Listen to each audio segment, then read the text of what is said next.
गौरव आर्या, रोटियां इस बहाने समय कम है प्रियंका जी। गौरव आर्या, मैं 2 पॉइंट बोलूंगा, मुझे थोड़ा सा मैं मिसकोट हो गया। देखिए, बात यह है कि जब मैं कह रहा था कि 2 लाख लोग और लगा के नहीं होगा, यानी कि 2 किस्म के ऑपरेशन होते हैं, एक लाइन ऑफ कंट्रोल पे और एक हिंटरलैंड पे। Line of control maximum south of Pir Panjal है, जम्मू के इलाके में, कश्मीर में कम है। पहली चीज ये। दूसरी चीज ये, तो जनरल जीडी बख्शी जो कह रहे हैं बिल्कुल ठीक कह रहे हैं, because he is talking about hinterland operation. जब आपने प्रेशर वहां से हटाया तब वहां पे लोग आए। He is not talking about the line of control. मैं लाइन ऑफ कंट्रोल की बात कर रहा था। टेरेन बिल्कुल अलग है, कश्मीर घाटी है। अगर आप श्रीनगर में जाएंगे आपको दिल्ली जैसी सड़कें दिखेंगी, पहाड़ी इलाका नहीं है, वो घाटी का इलाका है। पहली चीज। दूसरी बात यह है कि ये आपके जो प्रवक्ता वो कह रहे थे कि 1,80,000 जो कमी, ये एक्चुअली कोविड टाइम पे चल रही थी, क्योंकि कोविड टाइम में 2-2.5 साल 3 साल भर्ती नहीं हुई। This is a ripple effect. अब लोगों को लाया जा रहा है अचानक, क्योंकि आपका पास वो इंफ्रास्ट्रक्चर नहीं है कि एक दिन आपने लाख बंदे हायर करके अगले दिन निकाल दिए। वो कोविड टाइम से ये रिपल इफेक्ट आ रहा है। इसमें किसी की भी गलती नहीं है, इसमें किसी भी गलती नहीं, क्योंकि वहां पे सब कुछ शटडाउन था कोविड टाइम्स पे।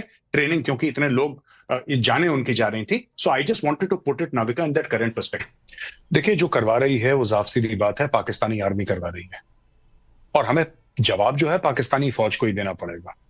बालाकोट एक अच्छा कदम था, सर्जिकल स्ट्राइक्स एक अच्छा कदम था, लेकिन वो जवाब दिया था हमने टेररिस्ट्स को। तो पाकिस्तान को एज अ स्टेट कोई ज्यादा फर्क नहीं पड़ा। फर्क पड़ा, मैं ये नहीं कहता कि बिल्कुल नहीं पड़ा, लेकिन ज्यादा नहीं फर्क पड़ा। क्योंकि जो जनरल्स प्लान कर रहे हैं, जो ये सारी चीजें प्लान कर रहे हैं, उनके लिए आतंकवादी एक डिस्पोजेबल एसेट है। आपने आतंकवादी लाए, आपने उनको भेजा, वो तो मरने के लिए आए हैं। अब देखिए, जो 3, 4, 5 आतंकवादी थे इसमें शामिल, जिन्होंने ये 27 लोगों की जानें ली हैं, आर्मी उनको मार देगी 1, 2, 3, 4, 5, 6, 7 दिनों में। वो कहीं नहीं जाएंगे, वो मर जाएंगे। अच्छा होगा क्या इससे? पाकिस्तान और भेज देगा।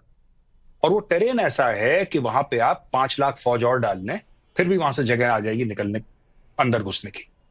माउंटेन के टेरेन में आप कितने भी लोग डालें, कोई ज्यादा फर्क नहीं पड़ता। हाँ, वहां पे 3 टियर की एंटी इन्फिल्ट्रेशन ग्रिड लगा रखी है, लेकिन माउंटेन्स में होता है, such is the nature of mountains. Anyway, basic बात यह है कि जब तक आप पाकिस्तानी आर्मी को पनिश नहीं करेंगे, जब तक आप पाकिस्तानी फौज को आप पनिश नहीं करेंगे, उसको सजा नहीं देंगे, ये मामला नहीं रुकने वाला।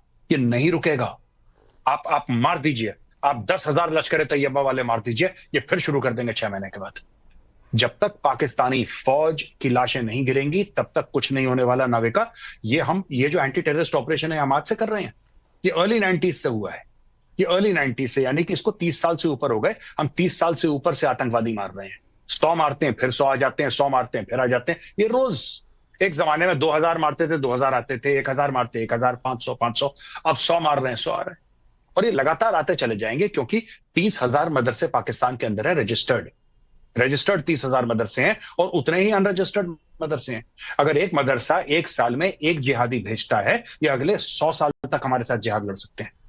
तो जिहाद की फैक्ट्री चलाता कौन है? जनरल आसिम मुनीर चलाता है। अगर आप सरकार, कोई, मुझे नहीं पता सरकार क्या करने वाली है, because I am not privy to such things, और वो हाईएस्ट लेवल पे डिसीजन होगा।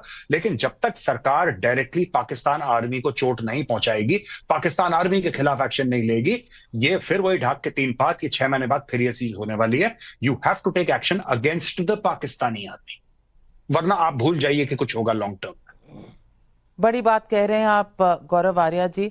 और मैं अजय आलोक जी आपसे पूछूंगी, बहुत सीधी तरीके से आज गौरव आर्या जी ने समझाया है कि हम ये करते रहेंगे, सर्जिकल स्ट्राइक होंगे, हम उनके लॉन्च पैड्स खत्म करेंगे, आज खत्म करेंगे, 2 महीने में और ऐसे लॉन्च पैड्स जहां से टेरर एक्सपोर्ट होगा वो आता रहेगा। हमारा ट्रेड बढ़ रहा है, हमारे यहाँ पाकिस्तानी एक्टर आके फिल्में बनाते हैं, फिल्में रिलीज करने की बात करते हैं, अमन का तमाशा यहां आए दिन होता रहता है। मैं पूछना चाहती हूं आपसे अजय आलोक जी, कब तक और क्यों हम अपने बीएसएफ जवानों की परेड करवाते हैं वहां वाघा बॉर्डर पर?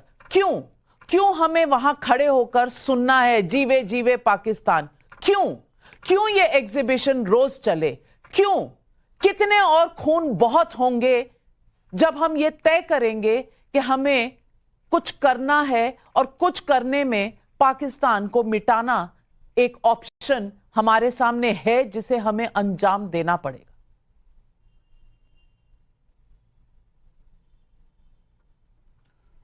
नविका जी, कुछ कुछ चीजें ऐसी होती हैं जिससे भूकंपीय परिवर्तन होते हैं, जो टेक्टोनिक शिफ्ट हम कहते हैं। तो निश्चित तौर पे कल की जो घटना हुई है उसमें बहुत चीजों पे सरकार विचार कर रही है, चाहे वो डिप्लोमेटिक लेवल पे हो, चाहे वो मिलिटरी लेवल पे हो, चाहे इकोनॉमिक लेवल पे हो, चाहे इवन ह्यूमैनिटेरियन लेवल पे हो, चाहे इंडस नदी का पानी बंद करना हो, चाहे डिप्लोमेटिक कनेक्शंस खत्म करने हो, मिलिट्री एक्शन कितना लेना है, कंट्रोल मिलिट्री एक्शन लेना है, फुल स्केल मिलिट्री एक्शन लेना है। बात मैं भी सहमत हूं मेजर साहब से कि ये लॉन्च पैड्स हम कितने उड़ाएंगे, ये फिर बनाएंगे, वो तो जिहाद फैक्ट्री है, इसमें कोई डाउट नहीं है। ये पूरे देश को पता है, पूरे दुनिया को पता है। बगल में अफगानिस्तान की भी इससे भी वही हालत हो रही है। पाकिस्तान कोई आज स्टेबल मुल्क नहीं है। ये तो एक कांस्टेंट है, दूसरा पड़ोसी हम बदल नहीं सकते हैं।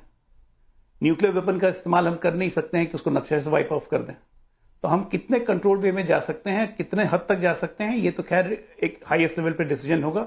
लेकिन ये तय है कि पाकिस्तान के साथ अब कोई संबंध हमारा नहीं रहेगा और जितनी चोट हम पहुंचाएंगे वो उतना ब्लीड करेगा।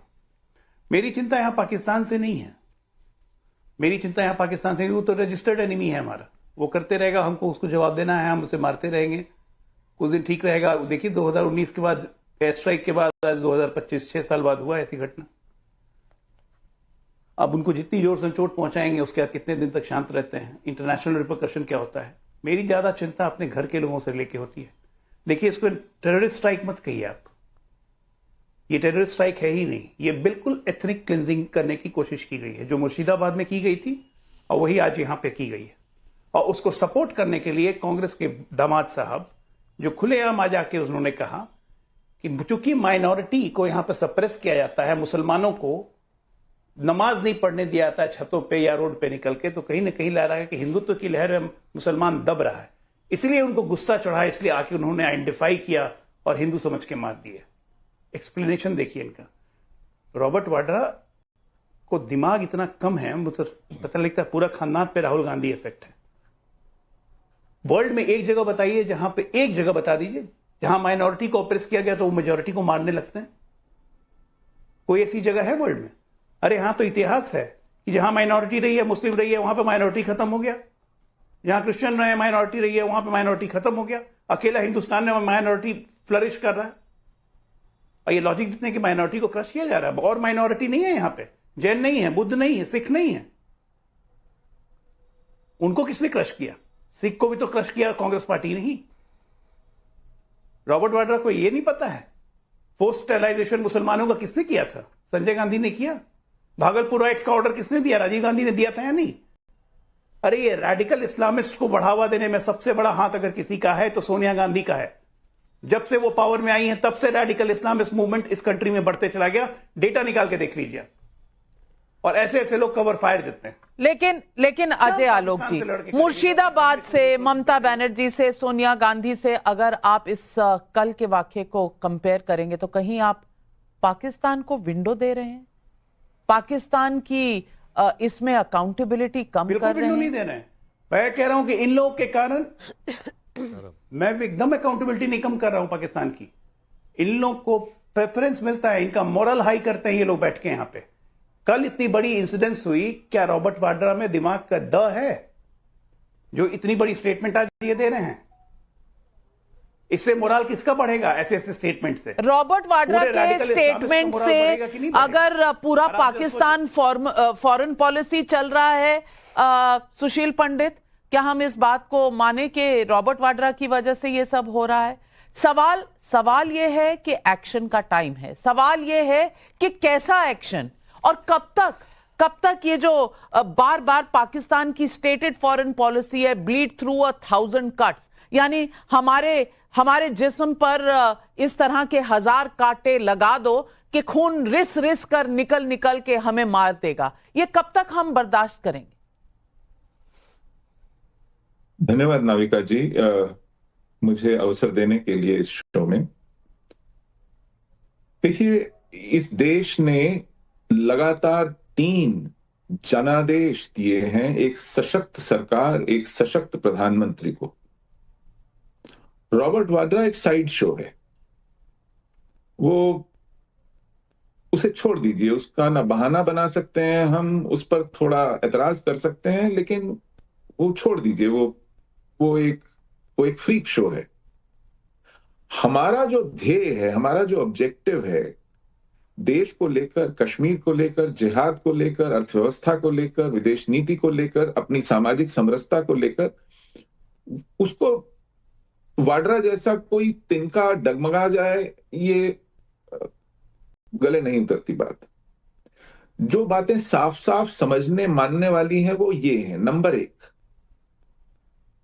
कश्मीर में जिहाद की जो क्षमता है अपने बूते कभी भी, कहीं भी, किसी को भी, किसी भी तरह निशाने पर ले लेने की, वो इंटैक्ट है। इस सदमे ने, इस दुर्घटना ने हमें ये याद दिलाया है कि जिहाद गाहे बगाहे अपनी उपस्थिति दर्ज कराता है, हमें बताता है कि वो मौजूद है और उसमें वो ताकत और क्षमता है कि वो कहीं जाकर किसी निर्दोष को हत्थे चढ़ा दे, निशाने पर ले ले, नुकसान पहुंचाए, इस देश को आहत करे। नंबर 1। नंबर 2, जिहाद की क्षमता को हम पत्थरबाजी के रुकने, स्कूल और कॉलेजेस के समय पर चलने, बाजारों के खुलने, दफ्तरों के काम होने, पर्यटकों के आने या अमरनाथ यात्रा के सही सलामत हो जाने की कसौटी पर नहीं आंक सकते। जिहाद तय करता है कि उसको कब करना है, क्या करना है, कैसे करना है, पत्थरबाजी करनी है कि नहीं करनी है, स्कूल जलाने हैं कि नहीं जलाने। अगर वो ये तय करे कि हमें सिर्फ अपने रिसोर्सेज बचाने हैं, जाने बचानी है और हर 2, 4, 6 महीने बाद ये करना है, तो वो करता है। उसे अगर हफ्तों एनकाउंटर खींचना है तो वो खींचता है। अगर उसे कठुआ में मारना है तो मारता है, अगर उसे किश्तवाड़ में मारना है तो मारता है, अगर उसे किसी केमिस्ट को, मक्खनलाल बंदरू को उसकी दुकान में मारना है तो मारता है, किसी को बैंक कर्मचारी को उसकी सीट पर बैठे बैठे मारना है तो मारता है, किसी को घर में घुस के महिला को मारना है तो मारता है। वो छोड़ता नहीं है, वो अपनी उपस्थिति दर्ज कराता है। वो स्कूल में जाकर टीचर का शिनाख्ती कार्ड देकर मांगता है, मारता है, और वो 22 सरन पहलगाम में जाकर पतलून उतरवाकर चेक करता है कि तू हिंदू है तो मारता है। वो अपने तरीके से काम करता है। हम ये जो 2 घटनाएं हैं, इन दोनों के बीच फिर कहते हैं कि अब पत्थरबाजी रुक गई, अब जिहाद खत्म हो गया, अब सब सामान्य है, अब शांति है, अब चीजें कंट्रोल में है, अब जाइए पर्यटक भर भर के जाइए, कश्मीरी हिंदुओं तुम क्यों पड़े हुए हो, लौटिए, घर लौटिए। हमारा जिहाद की क्षमता को आंकने की कसौटी क्या है, क्राइटेरिया क्या है?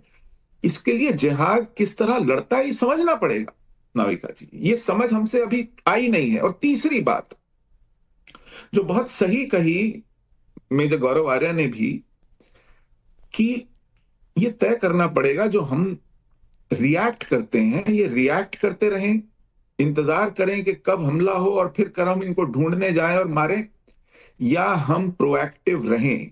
और हमारा रिएक्शन भी क्या इनकी कमर तोड़ने के लिए है, इनका जबड़ा उखाड़ने के लिए है, या देश के गुस्से को शांत करने के लिए है, उबलते हुए खून पर कुछ छींटे डालने के लिए है, ताकि लोग थोड़ा नरम हो जाएं। बिल्कुल बिल्कुल, ये बहुत बड़ा सवाल है। सिर्फ खून में जो उबाल है उसको शांत करने के लिए, या